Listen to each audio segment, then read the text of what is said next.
Indonesia bagian dari diri saya.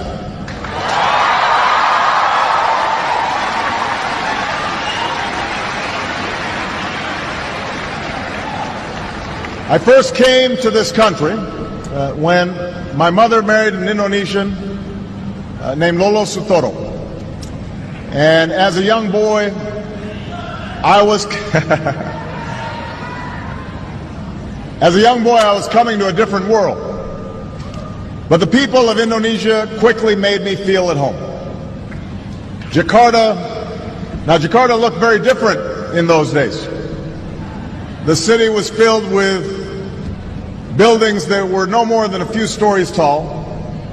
This back in 1967, 68, most of you weren't born yet. The Hotel Indonesia was one of the few high-rises, and there was just one big department store called Sarina. That was it.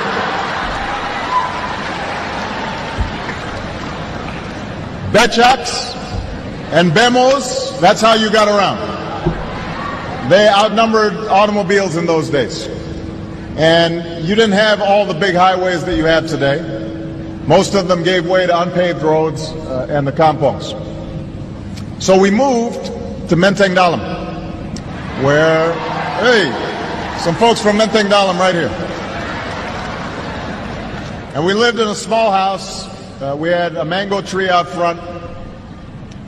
And I learned to love Indonesia while flying kites and running along the paddy fields and catching dragonflies, buying sate and bakso from the street vendors.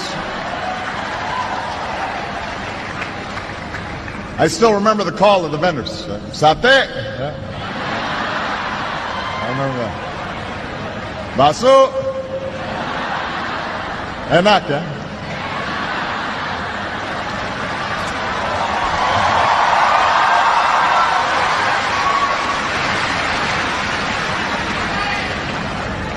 But most of all, I remember the people. The old men and women who welcomed us with smiles, and the children who made a foreign child feel like a neighbor and a friend, and the teachers who helped me learn about this country. Because Indonesia is made up of thousands of islands and hundreds of languages, and people from scores of regions and ethnic groups. My time here helped me appreciate the common humanity of all people.